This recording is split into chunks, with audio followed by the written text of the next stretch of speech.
welcome everyone. Good night here. Thanks for coming. Thanks for joining us. This is Elohim again.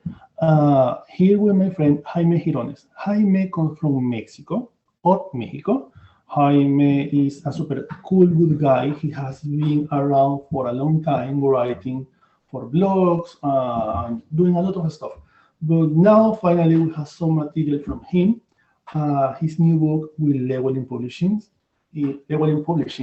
the Little Book of the Dead, of the Day of the Dead, is related with this celebration, this festivity that we have every year in October, starting in November, depending on where you are exactly, because sometimes we are celebrating the 31 of October, because in some parts of the world it's November 1, November 1st. That happens. And if you are like me, that you has been traveling a lot, probably you feel that sometimes you need someone who brings you this information to the earth again. You need to ground on something and take a new vision of this information. It's very nice to have a Mexican author writing about Mexican folklore. This is super nice, and we need more books like this. Thank you, Jaime, for joining to me this craziness. Thank you. How are you doing? Thank you, Ella, for the invitation. I'm doing well. Thank you. And I'm very excited to be here. This is super nice. I am super, I am looking for you. I like to say all of these very romantic stories about how I meet each one of the people that I invite to my different projects. I remember that I read some post of you in, I think that is pronounced The Wild Hunt. I read some posts of you. I remember that I read something of you on Facebook, but I don't have you like in my radar. I don't have you like in something where I can follow you. And 2 months ago, because I'm always doing this kind of promotion on Twitter, I like to bring my friends and say, oh, these are my friends. Please follow my friends, retweet my friends. You know, we are all crazy, so we are family, follow each other. And I remember that was the celebration of the month of the Latin heritage or Hispanic heritage. I was celebrating that. I made a list of authors that I knew that they have been published recently that are Latinos, and this is something very nice because finally we have Latin voices publishing these kind of things. And a friend that we have in common, Fire Leader, I really don't know how to pronounce his name. He told me, oh, you are forgetting Jaime. And I was like, who Jaime? Is the same Jaime? Is this Jaime? What is Jaime? So I look for you and oh, this is the guy who writes. Yeah, I know who is him. And you have a new book. This is super cool. So I look forward immediately my Kindle. I need the book. I need to look for this guy. I need to make him my friend. I need to force him to be my friend. And I am very good for that. So I invite you because I'm really interested in everything that you have to tell me or tell us about this, because we many times look for information about La Santa Muerte, the Day of the Dead, and this kind of information, and most of the time it's not exactly Mexican authors writing about it, so the perspective is a little outsider, and you feel like most of the time you're just reading over and over the same stuff. So this is very refreshing. It's really nice having you here doing this work.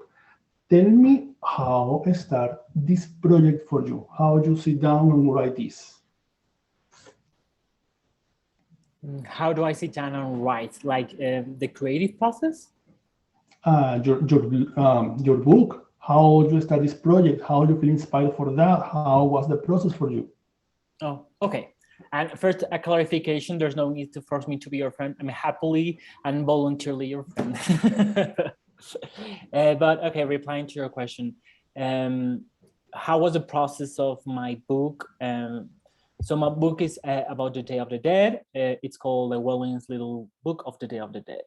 And I wanted to share with the world more about the Day of the Dead, its celebration, where it comes from, the context, and from my experience, how I celebrate it, and give a way to the world on how they could approach it.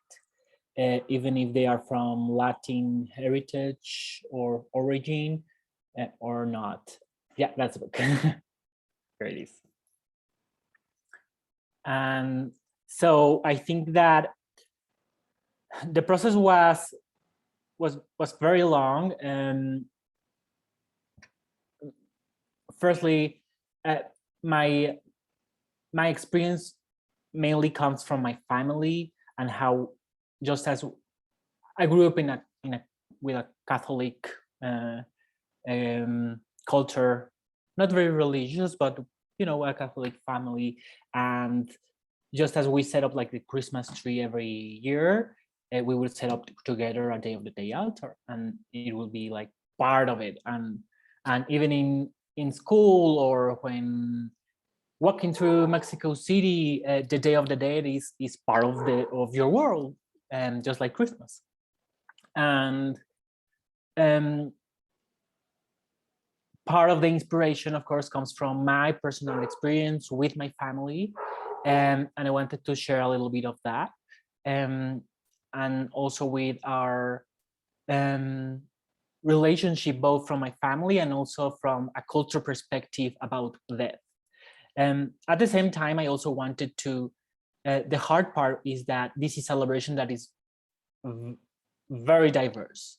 It's not like, it doesn't have a single way of celebrating. And if I would say that, or if someone says that, I don't think it could be accurate, because it is celebrated differently across different regions in Mexico, not to start, but also in Latin America.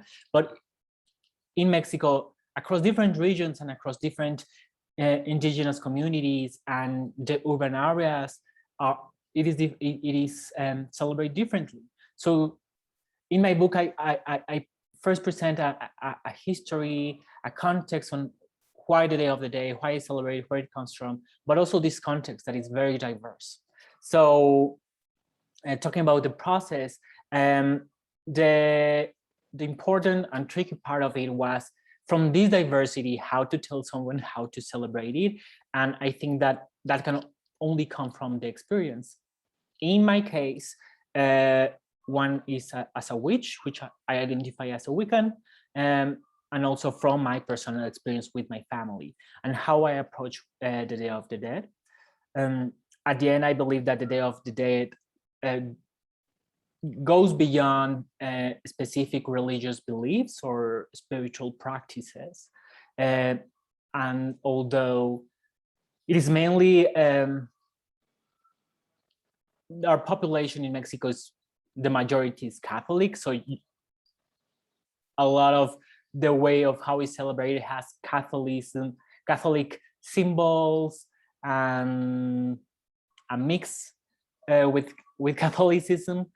It goes beyond the religious beliefs, and even people that identify themselves as not religious, or they do not follow a specific spiritual path, they celebrate the Day of the Dead, and they set up an altar and they remember their ancestors.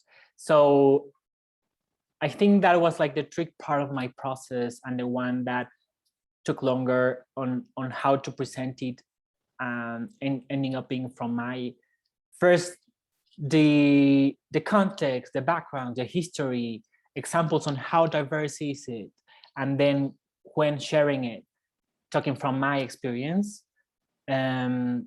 how I approach to it. And from there, from my experience, I offer a framework or a template on how people of other beliefs or practices can approach it.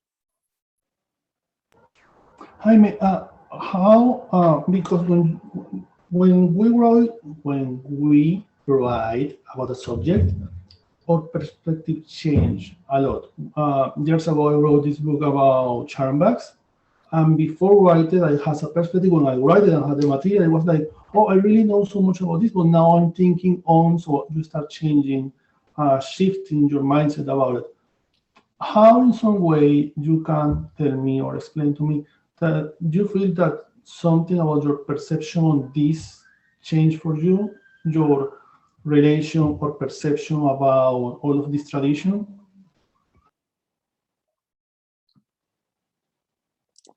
Sorry, I lost you at the end. Could you please repeat? That happens.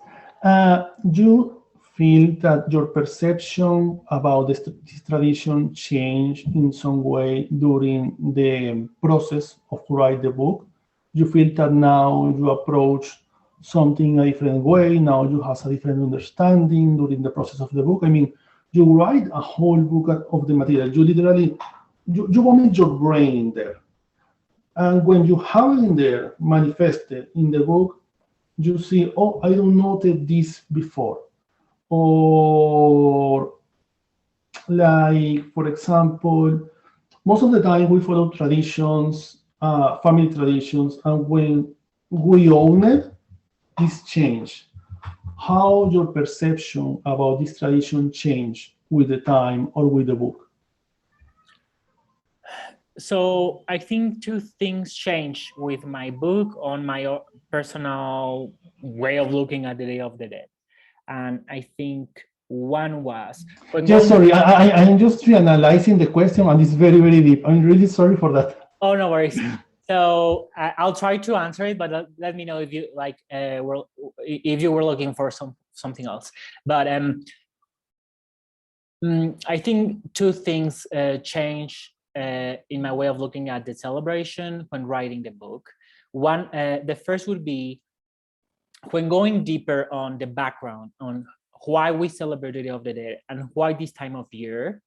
I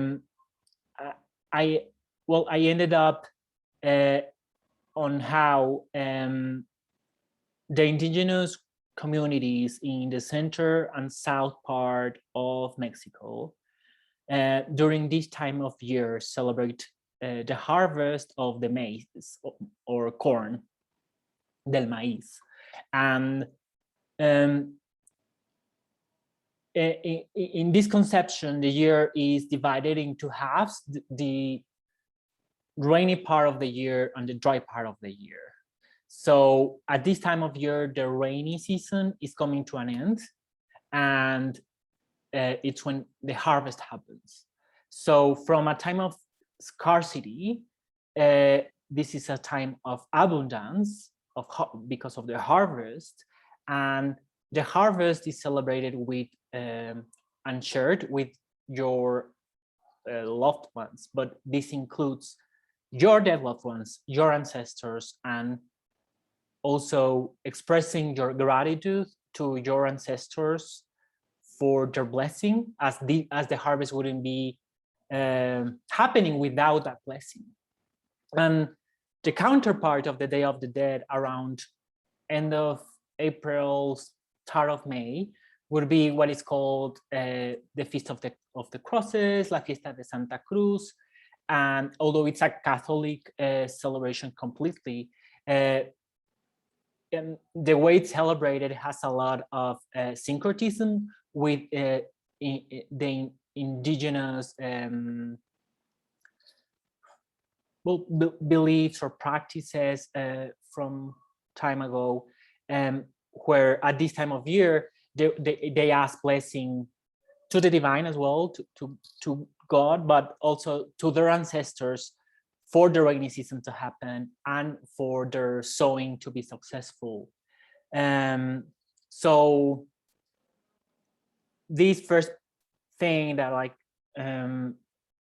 changed the way of me at looking at the celebration, I think that was the first part when looking at this you're divided in two, and also the celebration as a counterpart of another, and how at the end it's a cycle. I think it made me ponder or go deeper into death as a part of a cycle, death as a transformation. Not only because of the Day of the Dead, but also as a Wiccan or witch. Like I think a lot of death as a transformation, or even if I don't know, if I go to tarot, I think about it with the Death Tarot card. And when looking at it like as a cycle, the celebration as part of a cycle, I think I understood or felt it in a deeper way, how the celebrations the celebration falls into my own cycle, and or how I fall into the cycle. And that takes me to the second part of what changed me a bit. And that's not necessarily specifically to the Day of the Dead, but when writing the book, it's something that came up and was not planned. But when thinking a lot, and through a lot of time when writing, when thinking a lot about the ancestors and about this cycle, it made me wonder a lot. Our role, our relationship with our ancestors role. And let me explain this a bit further. When you can explain everything that you want. I am here fascinated with everything that you are telling me. Oh, thank you. For real. Yeah, I mentioned it because I like to myself, like, Jaime, please be more detailed. Okay, so it made me ponder a lot of questions about the ancestors. Thinking a lot about the ancestors took me a lot to reflect in this cycle. And when I talk in my book about ancestors, I explained that I consider ancestors not only like your blood relatives, but also if you're adopted, whoever you consider your ancestors in your family, but also your chosen ancestors within your chosen family, within your community, either your physical community, your neighborhood, but or also in your tradition, for example. Yeah, your spiritual tradition, or I don't know if even I don't know if you like music, and within the musical community, if there are ancestors that or people that you consider ancestors in what you do, what is special to you, as ancestors of the land as well, people that have influenced somehow the place that you live in or the place that you visit. And so I, in my book, explain about this type of ancestors, and that they don't need to be by blood. And I mentioned this like for context on who can you include in your Day of the Day altar. But when pondering about this part and about the ancestors, I ended up thinking that we tend to think of our ancestors and us as if it was a state that will remain as the same forever. Like there are here the ancestors and here are us, the living. But as everything is a cycle, it made me wonder, just as our ancestors were alive one day, we may be our futures generations ancestors. So either by blood, but if we do not plan to have children, or by community, by the land we live in. So it made me wonder our role on what are we contributing to either our community or to our land as the next generations or the future's possible ancestors. And I think that it was important for me, because when I look at, well, these two things that I take from writing my book, everything is a cycle, death is a cycle. And when you celebrate your harvest with your dead loved ones and ancestors, you're celebrating this harvest, but then at the counterpart of the year, at some point in the future, what are you gonna do with this harvest, or what comes from it? What are you gonna sow? What are you gonna share? And that takes me to and I repeat, that last part is not very specific to the Day of the Dead, but that takes me a lot to ponder when worshiping our ancestors,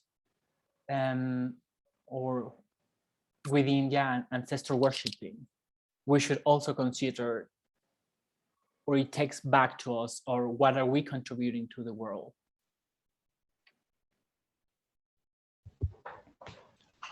I like all the envision that you have here, all the insight, all this immersion. I never listened before, I'm pretty sure, a Wiccan perspective about it, because El Día de los Muertos, the Day of the Dead, is very mostly related with not just Catholicism, also with folk magic. So have a Wiccan perspective here is very refreshing, because before today, before now that you are telling me this, I never approached all of this celebration, all of this cultural heritage about this day from this perspective about the cycles, about ancestry, about being part of the seasons and the celebration of the abundance. I never thought on this before. Before of now, my mindset about it was just a day to connect, venerate ancestors, and that I never go forward on this because it's not one of my topics of domain. So now that you're telling me, I am fascinated with your answer. For that reason, I was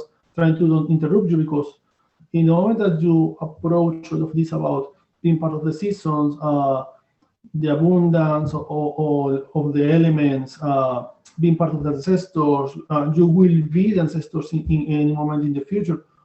All of this is pretty new. And I'm really grateful that you're sharing this now. Really grateful for this. Thank you. Because I never thought on that before. All my life, at this moment, for me, this day was just, like some candle, prepare some cake, celebrate your ancestors, your grandpa, the people before of them. Thanks for everything that you did. And I'm sorry for the things that you can't did in your life. Farewell. See you later. See you next year. Bye. Wow. And now you are telling me all of this, and I'm like, wow, this is very deep. Thank you. No, thank you. Jaime, these are super silly questions.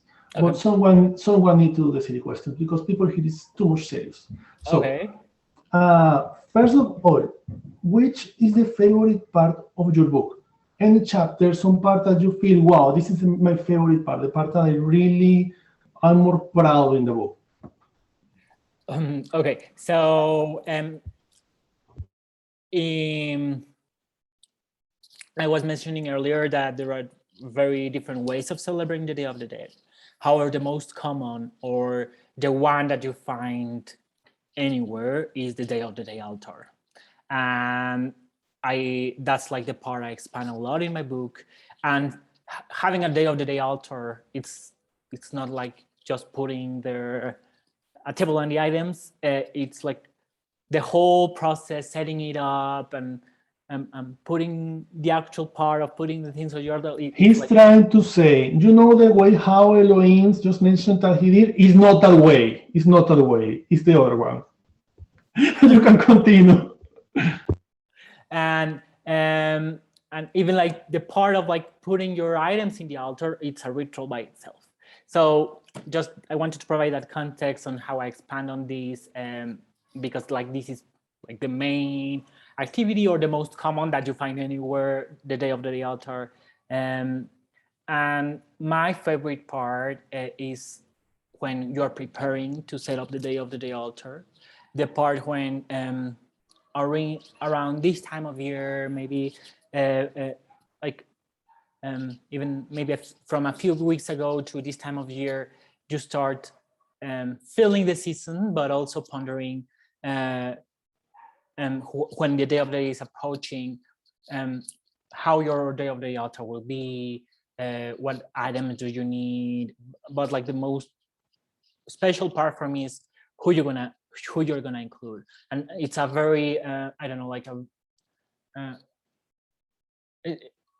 it's a very sometimes deep matter, because if you have relatives that have recently died or friends that have recently died, it's like I don't know, a moment when you realize that they have passed away and they're now including your Day of the Day altar. But most importantly, my favorite part, because it's a time when I get together with my family, we check photo albums together, we select the pictures that we want to include together, and we talk a lot about our the loved ones. We share stories, and it's nostalgic, but at the very time, like a warm and kind of face. It's just before signing up the day of the altar, when it's like the excitement when you're gonna host a party or receive your friends at your home, or host anything, and like the excitement of okay, so what are we gonna eat, and who's gonna come, and what's gonna be, I don't know, the theme, like all that excitement. And it's that excitement for the celebration. And the difference is that our guests in this party are dead, but it's my favorite part. Thank you for sharing that. You remind me this in spiritualism, in traditional spiritualism, where I am initiated in my country. We have this that we call bóveda espiritual, or spiritual cage. That I think that is the name that they give on English. Is some kind of altar with glasses of water, and it's totally white and with candles, and it's something very simple but very nice. Then I remember, because this that you are saying, the first time that I was creating mine for tradition, they just give you like a map, how you need to put the glasses, how and where you need to put the candles. And the first time I was just following the map, oh, this go here, this go there. Like usually people create altars, because we just go in automatic mode. We just see the altar in the book and this go in this position, just throw the stuff in there. And I remember in that moment, I think that was my padrino or my mom, I don't remember who was, say, take all of that off and start again. And I literally start again. And when I was in the middle, take it off, and I was like, what is happening? Because you don't serve to your ancestors in that way. That table, that little table that you see in the corner, is a table where you are talking with people who was here before of you. They are your ancestors. They are trying to take care of you. They are trying to protect you. They are trying to guide you. And when you serve this glass of water, you don't just throw the glass of water in there. You are serving the glass of water to your grandpa. You are serving the glass of water to the father of your grandpa. So you need to serve the glass of water like if you are serving to them in the table for the dinner. You come, they are there, and you put the glass and say enjoy, and go for another one. You don't take all the glasses like if you are the cashier in a restaurant and just put in there, because they are your family and they deserve your respect, they deserve your kindness and your attention. When you put the cake on there, you need to cut the cake, put every piece for everyone. You don't just throw the cake in there. And when you light the candles, you light every candle one by one for the light of everyone, for the illumination of everyone, and for the safe of everyone. And what you are telling me, I relate with that, because it's all of this excitement about this celebration, because usually we used to just follow the instructions. This is the altar, do it. So we put this here, this there. Oh, I have the altar. It's very nice. Let me take the picture for Instagram. I am so good on this. But we take off all the excitement, because we don't know that the ritual is not the altar in there. The ritual is all the position and all the process, the selection of the items. All of that is part of the ritual. And it's what, when you finally do it, you don't need the picture for Instagram, because you are validated for yourself. You are like, I did something so good, so I'm happy with this. And I relate that with all the conception that you are telling me now. That is not just follow the instructions, it's be part of the ritual. Right. Yeah. Be present, to be present in the moment, and that exactly, be present. That the actual part of like pouring the items is a ritualistic action. Exactly. and yeah, for example, in my book, I do include some like very technical recommendations. Like if you like sprinkling cempasúchil or marigold flower petals, I recommend to do that at the end. Otherwise, it's like difficult for the items that they could fall down, or more difficult to put the pictures. But yeah, when first of all, when selecting the items that go into your Day of the Day altar, they have to have a meaning to you. They need, and I explain a little bit of the meanings, but I also say like, if I don't know, if you consider the sugar skulls or butterflies can represent death, and like in general, but if you consider another symbol that may represent death to you, at the end it has more value if it has meaning to you.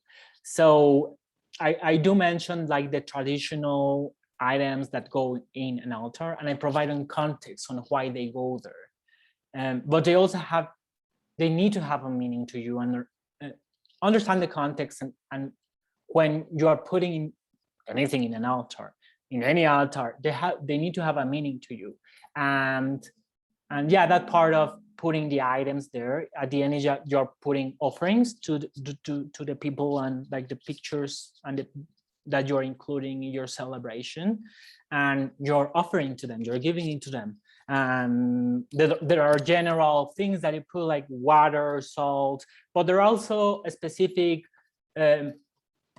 items that you may select for a specific person. Like, I don't know, if my grandfather loved wine, I add wine, and I am like, here's for you, and I toast with him,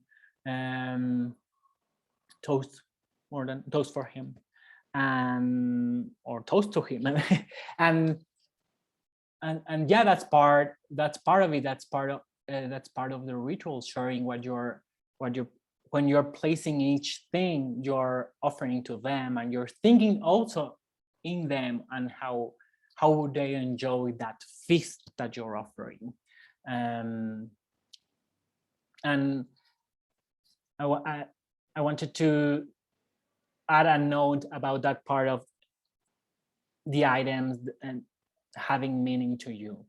In my book, at the beginning of my book, I add a note about cultural appropriation and appreciation.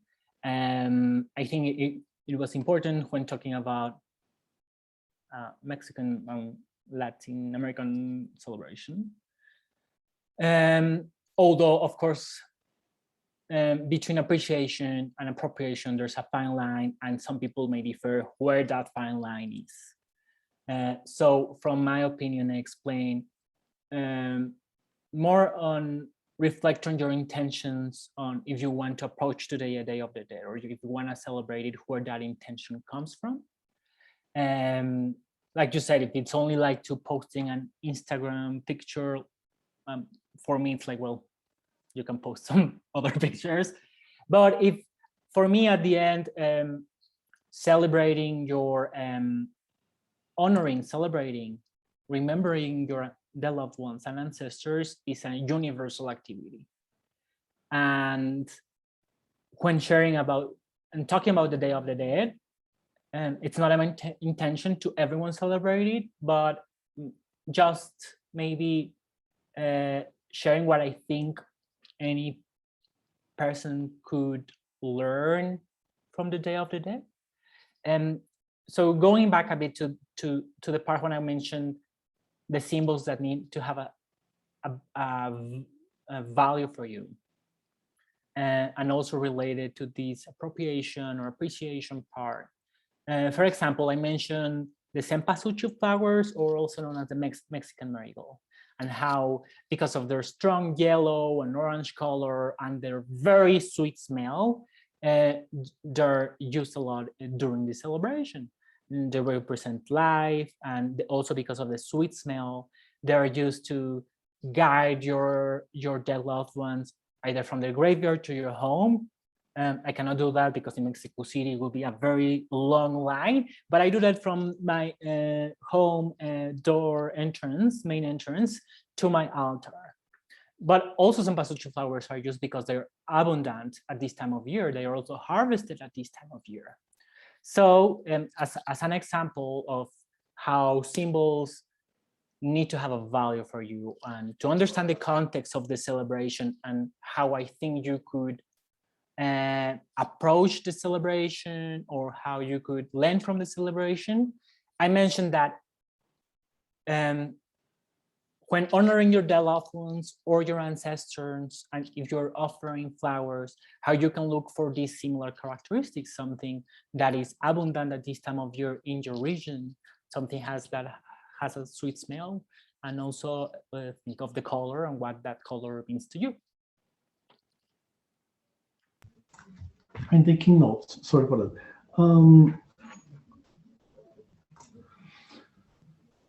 Thank you for all of this, Jaime. I'm taking a lot of notes to complement the material because you are giving here a whole class, and I love that. I love when people really enjoy so much the subject that they can really talk about it because they really do it with some joy. You are not in automatic pilot. You really enjoy this conversation, and I'm really feeling that. My next question, this is super silly. Did you remember which was your first book on magic or witchcraft? My first book about magic, witchcraft, the subjects? Exactly. Okay, so... Because I have this theory. I have this theory from a long time ago that whatever is the path that we take, in the end, usually that first book that arrives in our hands is like a sign to guide us. And many times your first book is a book about, for example, voodoo. The rest of your life, you try other things. You try hoodoo, you try for magic, you try Wicca, you try Lukumi, Afro-Caribbean magic. And in the end, you go again to voodoo. It's like a sign. So I have this theory that usually for every magician or witch, the first book that you have in your hands is like a sign of a path that you go to follow in some part of your life that will be important for you. So that's a good theory. I don't know if it would define something, but I certainly have like a appreciation to that book. I even sometimes, when I need, I don't know, like magical inspiration, I smell the book, like I literally smell the book, like to remember the first time I was amazed by the subject. During my childhood, my father gave me like a few esoteric or occult books, but like the one I consider as my first encounter with witchcraft or Wicca or magic was one from Jarina Dunwich. I hope I'm pronouncing it well. Yes, that was my first one too. Really? Yes, I promise. I give you my word. I mentioned that so many times, and people is like, who is her? Because in Latin America, she's not very well known. She's more well known in Europe, the United States, and United Kingdom. But I mentioned that many times before, and people is like, who is her? Because she's not in social media. Yeah. Actually, I tried to reach her to do videos with her for like 3 times. She never answered, but I will continue trying at the day of my death. I don't want to interrupt you. Continue. Oh, just no, a beautiful coincidence. No, that's great. That was my first book. I grew up in Amazonas, and when we moved to the city, to the capital, my mom was one day in this market of things of second hand, that is not things, new things.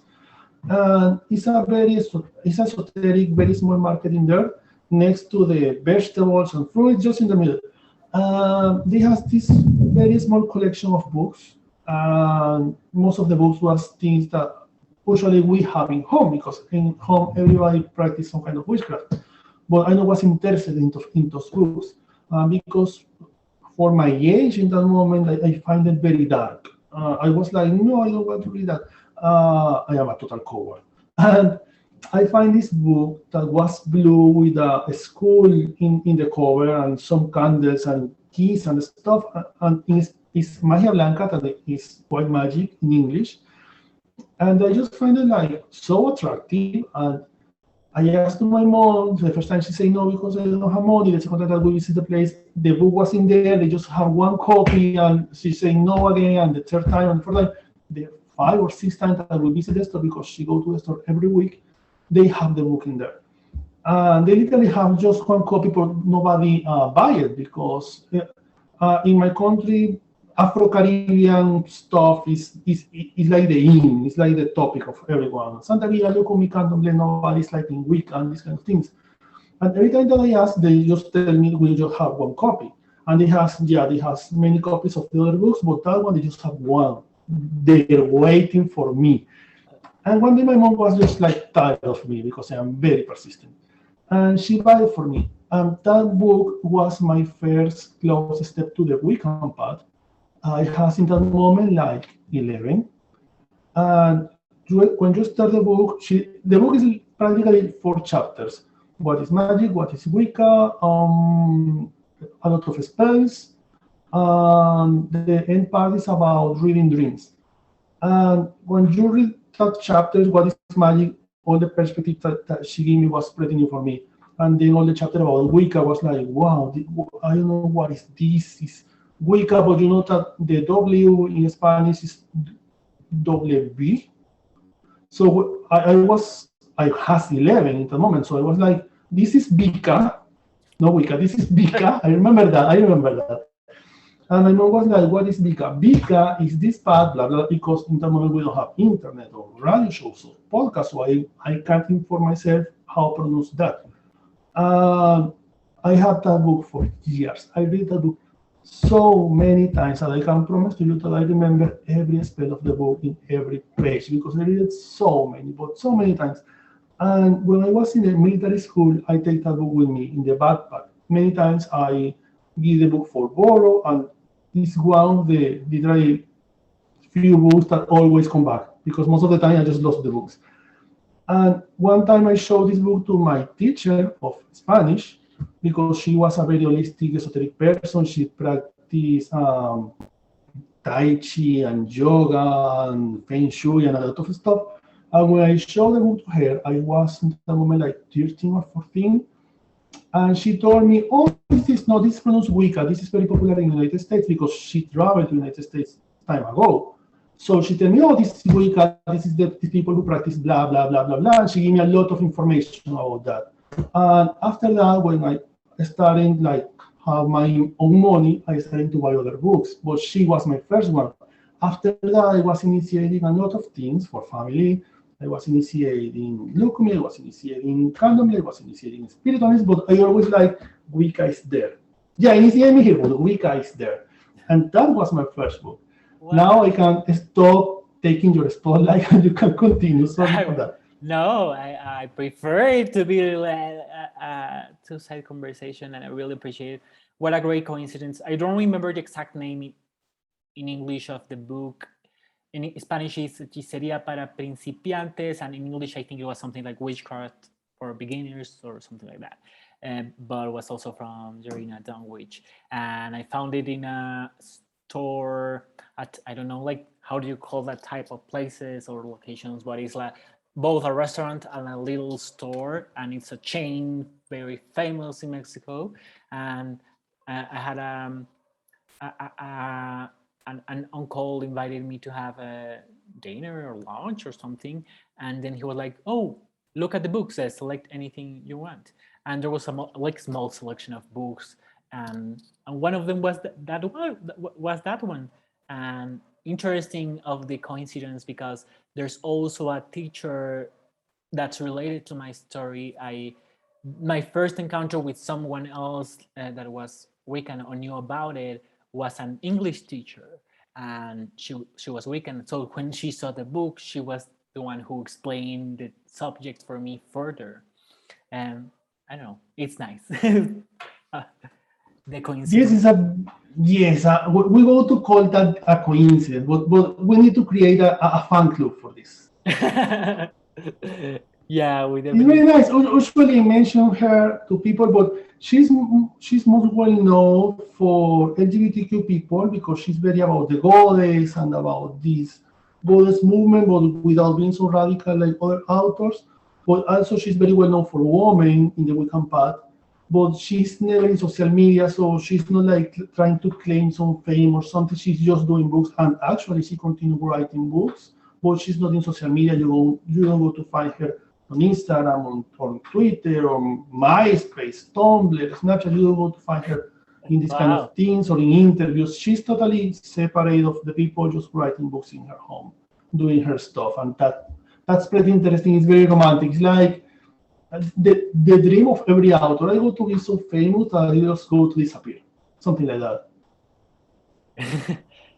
Yeah, there are a lot of people like that maybe they're not very active on social media, but either they wrote books or a book or many books. And yes, let your fame speak for you, something like that.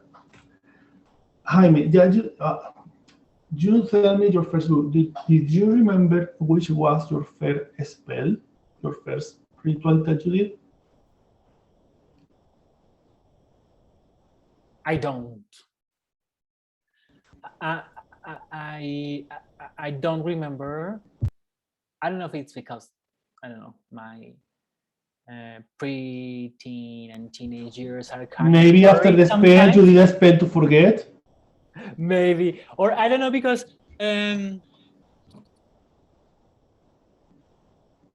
sometimes, I don't know, maybe there are more simple things and less ritualistic things that I consider like a magical act or a spell. So that's, I don't know, I don't have one that was the first.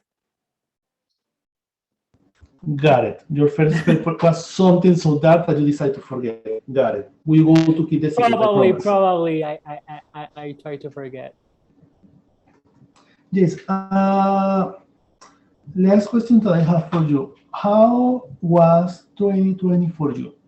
Oh, that's the dark one. That's like the best, like I don't know, more loaded question.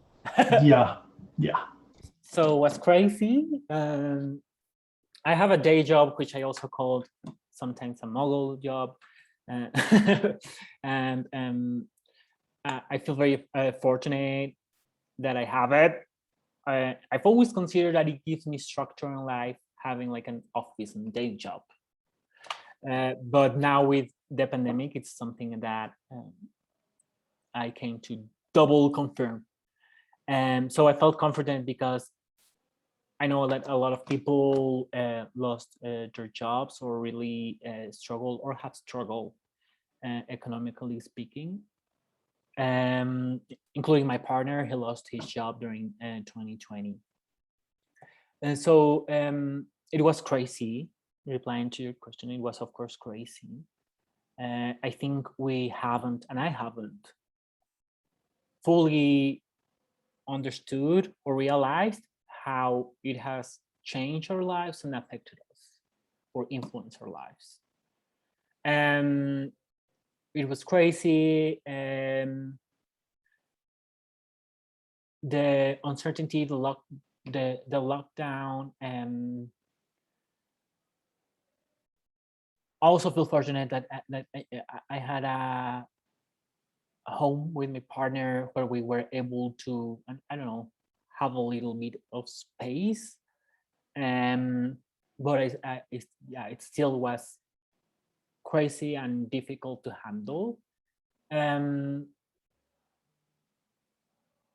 Based on that, yeah, I think it was crazy, but it also made me being grateful about so many things. Also, we lost 2 dogs last year, 2020, so it was like a very loaded year. And although I'm fortunate about my job, in my case, with the pandemic, it increased and became crazier to handle. And even from home, when it was more difficult to set limits to myself. But yeah, I think that 2020 was very complex, very crazy. And I think that like even last week or a few days ago, I realized something that comes from this whole year and the pandemic, like, I don't know, like social anxiety or how I miss going to the office. And whenever I go back to the office, in my case, I haven't gone back to the office yet, how will I feel? Maybe things that were used to be automatic for me, now they will make me feel anxious, like seeing people, hugging people, or I don't know, or going to get coffee to the office. And so yeah, like I think every week or few weeks I realize something new that changed because of the pandemic, and I think we will continue to do so. Yeah, it has touched us all in a very deep level. Thank you for sharing. Yeah, was a very hard year. Jaime, if you could give an advice to yourself 10 years ago, which advice could be this one? Yes. Okay. Is this related to the pandemic and 2020 or in general? Oh, in general for you. I mean, can be an advice 10 years ago, don't buy that shirt. You will look fat on that.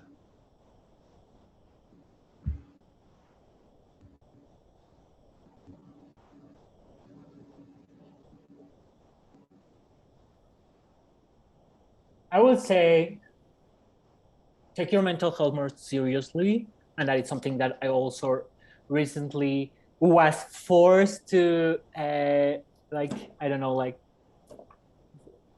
to do with the recent all life things that we went through.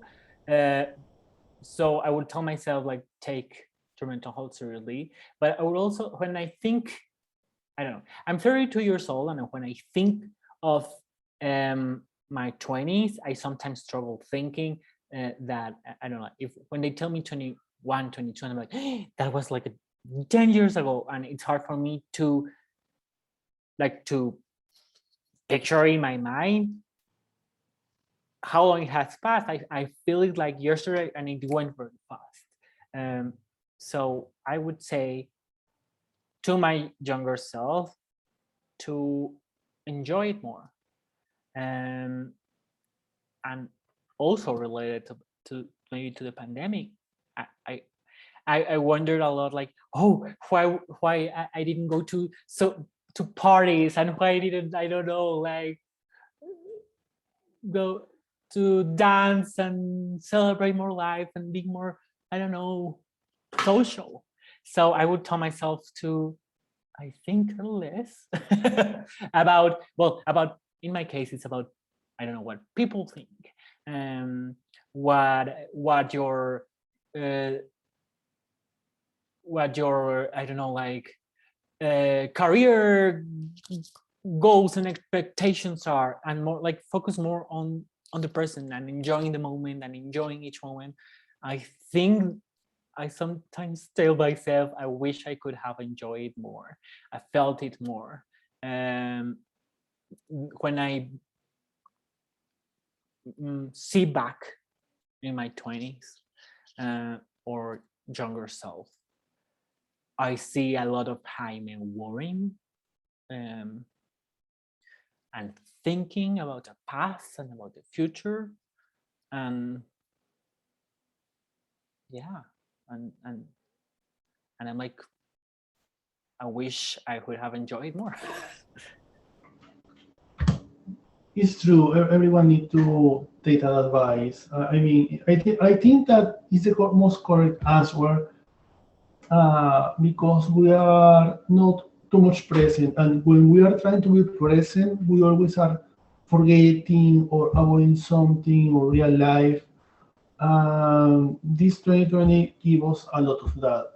I am very introvert, and I enjoy so much friendship. For me, my friends are my family. For me, my friends are priority in life, and I love being with my friends so much. And has all the year inside home make me miss them so much. Because usually I am a little, my friends say that I am a diva because I never like to go to clubs. I am a little more like, no, invite me to a coffee or a restaurant, but I don't do clubs, or I don't drink. I am a bored old person. And here I was in 2020 inside of home, locked in home with all of this paranoia. And I was like, oh, I want to go to a club with my friends and have all night drinking, and you was telling me your answer, and I was like, wow, it's true. I could really enjoy more life if I have the opportunity to give this advice to myself in 10 years. Elohim, go to clubs, but I don't like it. Go. You need to go. Yeah. You will take me later. Thank you. Exactly. Yeah. I never been of clubs and dancing and crazy party. No, I haven't. And yeah, but one thing that came to me during the pandemic and the lockdown, it was like, why Exactly. was not that? I wish I was that person.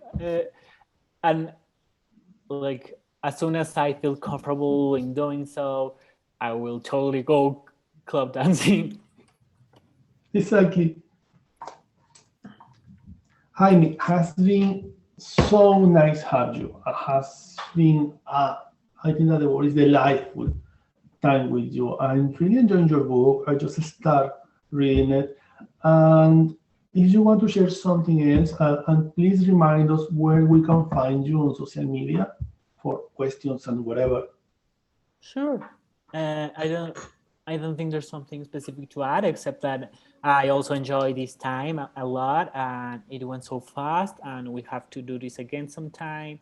But replying to the second question about my social media, I'm more active on, I think, Instagram and Twitter. On Instagram, I'm Gmagical with double M and CK, and on Twitter, it's my name, Jaime Gironés, all together. And well, that will be like the main social media channels that I use. And I think that's it. I think that was your question. Got it. For everyone who's looking for contact Jaime to ask him something, stalk him a lot, and to find his book, his post in blogs and everything else, I will put here below in the description all the links to him, so you can find him on Twitter, on Instagram. His book is available everywhere. It's available in paperback, in physical, also is available in ebook, also is available in your favorite bookstore, probably many botanicals in the United States. Llewellyn is very big, so you will find your book in any bookstore around the world. So look for your copy now. You probably will enjoy it. If you see this video after the Day of the Dead, anyway, look for your copy of the book, because probably you can relate with a lot of this story and mythology, and probably you can be more prepared for the next year. If you have the book or you are looking for the book, please remember also take just 5 minutes, it's 5 minutes, and you can do it with a coffee. Leave a review for Jaime, because that's the way how we support our authors. Thank you, Jaime. Thank you, Jaime. You are wonderful. I really hope to repeat this. Maybe one day also in live, together with a very big hug. In my city or in yours. I hope that. Thank you for accepting this. Thank you, thank you, thank you. No, thank you, Alo, and thank you everyone listening. Have a good night, everyone. Please be kind, stay safe, and stay well.